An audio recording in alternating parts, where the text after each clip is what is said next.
தமிழுக்கு அமுதென்று பேர், அந்த தமிழின்ப தமிழ் எங்கள் உயிருக்கு நேர். ஹலோ ஃப்ரெண்ட்ஸ், எல்லாரும் எப்படி இருக்கீங்க? நல்லா இருக்கீங்களா? இன்னைக்கு நம்ம சேனல் தமிழ் ஆல்ரவுண்டர் அப்பட்டக்கரில் நம்ம பார்க்கக்கூடிய வீடியோ சுவையான பனீர் டிக்கா பீட்சா வந்து நம்ம வீட்டில் எப்படி செய்கிறதுன்னு பார்க்கலாம். இதே மாதிரி பல வகையான ரெசிபிஸ் நம்ம போட்டிருக்கோம். சேனல் பிளேலிஸ்ட்டில் ரெசிபி சமையல் அப்படி இருக்கும், பார்த்துக்கோங்க. ஒரு கப் வந்து மைதா மாவு எடுத்துக்கோங்க. அந்த சென்டரில் கொஞ்சமாக குழி மாதிரி வச்சுக்கிட்டு அதில் வந்து ஒரு 1/4 கப் அளவுக்கு தயிர் சேர்த்துக்கலாம். ஒரு 1/2 டேபிள் ஸ்பூன் அளவுக்கு நம்ம சீனி வந்து சேர்த்துக்கலாம், சுகர் தான். அப்புறமா கொஞ்சமாக வந்து உப்பு சேர்த்துக்கலாம். கூடவே வந்து 1 டீஸ்பூன் அளவுக்கு பேக்கிங் சோடா சேர்த்துக்கலாம். எல்லாம் சேர்த்ததுக்கு பிறகு நம்ம நல்லா கலந்துக்கலாம். கலந்துட்டு அதுக்கப்புறமா நம்ம கை வச்சு நம்ம நல்லா வந்து பிசைஞ்சுக்கணும். கொஞ்சமாக தண்ணி சேர்த்துக்கோங்க. 1 அல்லது 2 டேபிள் ஸ்பூன் நமக்கு தண்ணி தேவைப்படும். இந்த மாதிரி நல்லா பிசைஞ்சதுக்கு பிறகு நம்ம கீழே வச்சு வந்து பிசைஞ்சுக்கணும். அது இந்த மாதிரி பார்த்திங்கன்னா, அதாவது இந்த கை வச்சு நல்லா இழுத்து நம்ம ஒரு 10 நிமிஷம் நம்ம இந்த மாதிரி பண்ணணும். இடையில வந்து கொஞ்சமாக எண்ணெய் வந்து சேர்த்துக்கோங்க. இந்த மாதிரி நல்லா பிசைஞ்சதுக்கு பிறகு திரும்பவும் கீழே கொஞ்சமாக எண்ணெய் வச்சுக்கிட்டு அது மேலே இந்த மாவை வச்சுட்டு நல்லா வந்து பிசைஞ்சுக்கோங்க. கையில் கொஞ்சம் ஒட்டிக்கிட்டு தான் இருக்கும். இப்போ வந்து 2 கையும் பயன்படுத்தி நம்ம ஒரு பால் மாதிரி செஞ்சுக்கலாம். இந்த மாதிரி செஞ்சுட்டு இன்னொரு பாத்திரத்தில் கொஞ்சமாக எண்ணெய் தடவிட்டு அதில் வச்சுக்கிட்டு ஒரு ஈர துணியை இது மேலே வச்சு மூடிடலாம். மூடிட்டு ஒரு 1 மணி நேரம் நம்ம அப்படியே வந்து வச்சிடலாம். இப்போ நம்ம வந்து பீட்சா சாஸ் வந்து செய்யலாம். அதுக்காக ஒரு 2-3 தக்காளி பழங்களை எடுத்து நல்லா வந்து இந்த மாதிரி தண்ணியில் போட்டு கொதிக்க வச்சுக்கோங்க. ஓரளவுக்கு அது வெந்ததுக்கு பிறகு நம்ம வந்து எல்லாத்தையும் எடுத்துகிட்டு அதோட தோல்களை எல்லாம் நீக்கிடலாம். நீக்கிட்டு நம்ம அதை வந்து ஒரு பியூரி மாதிரி பண்ணிக்கலாம். இப்போ தோலெல்லாம் நம்ம எடுத்துட்டோம். இப்போ எப்படி பீட்சா சாஸ் செய்கிறதுன்னு பார்க்கலாம். ஒரு கடாயில் கொஞ்சமாக எண்ணெய் வச்சுட்டு எண்ணெய் சூடான உடனேயே 1-2 பூண்டு பற்களை வந்து சின்னதாக நறுக்கி போட்டுக்கோங்க. இது கொஞ்சம் நல்லா வதக்குனதுக்கு பிறகு ஒரு பெரிய வெங்காயத்தை இதே மாதிரி ரொம்ப சின்ன துண்டுகளாக கட் பண்ணி அதையும் சேர்த்து வதக்கிக்கோங்க. இப்போ நம்ம ரெடி பண்ணி வச்சுருக்கக்கூடிய அந்த தக்காளி பழத்தோட அந்த பியூரியை வந்து சேர்த்துக்கலாம். சேர்த்துட்டு நம்ம நல்லா வந்து கலந்துக்கலாம். இப்போ இதில் நம்ம வந்து கொஞ்சமாக வந்து உப்பு வந்து சேர்த்துக்கலாம். அதுக்கப்புறமா ஒரு 2 டேபிள் ஸ்பூன் அளவுக்கு நம்ம சீனி, அதாவது சுகர் வந்து சேர்த்துக்கலாம்.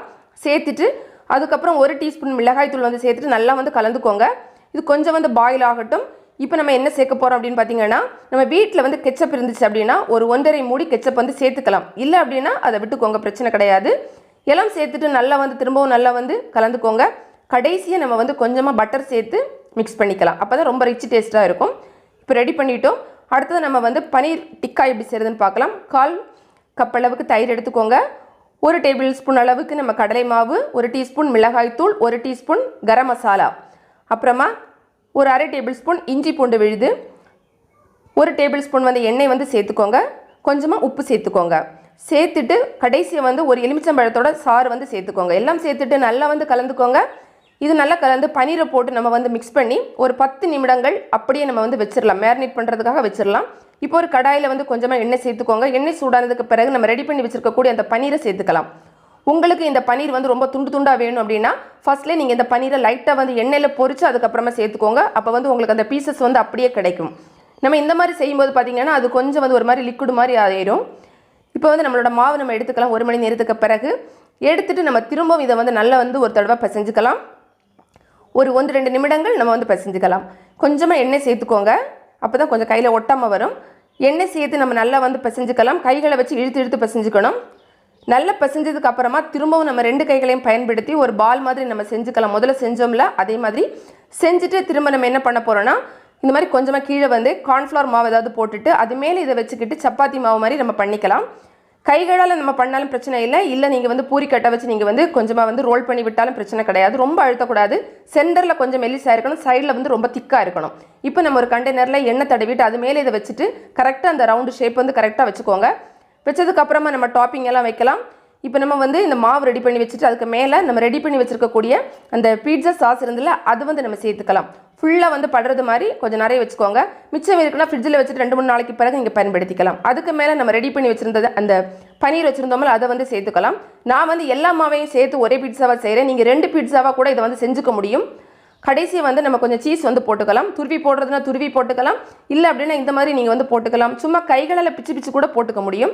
இந்த மாதிரி ஃபுல்லாக வந்து ஒரு லேயர் வந்து நம்ம சீஸ் வந்து போட்டுக்கலாம். அப்போ தான் ரொம்ப டேஸ்ட்டாக வந்துருக்கும். இப்போ துருவி வச்சதை நான் வந்து சேர்த்துக்கிறேன். இந்த மாதிரி நம்ம வந்து ஃபுல்லாக வந்து சீஸ் வந்து போட்டுப்போம். இப்போ எல்லாமே போட்டு ரெடி பண்ணிட்டோம். நம்மளோட ஸ்டீமரில் இந்த மாதிரி நம்ம வச்சுக்கிட்டு நம்ம வந்து மேலே வந்து பார்த்திங்கன்னா ஒரு அலுமினியம் ஃபாயில் பேப்பர்னால கவர் பண்ணிக்கலாம். தண்ணி வந்து உள்ளே வந்து போகாமல் இருக்கிறதுக்கு. இங்கே வந்து பார்த்திங்கன்னா தண்ணி வந்து பாயில் பண்ணிகிட்ருக்கோம்.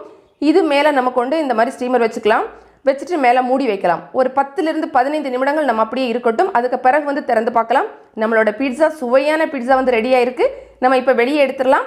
எடுத்து நம்ம வந்து இதை வந்து சின்ன சின்னதாக பீஸ் போட்டுக்கலாம். கொஞ்சம் சூடு ஆறட்டும், அதுக்கப்புறமா வந்து நீங்கள் கட் பண்ணி எடுத்துக்கோங்க. ரொம்ப சீஸியாக சுவையானது இருக்கும். கட்டாயமாக உங்கள் வீட்டில் வந்து ட்ரை பண்ணி பாருங்கள்.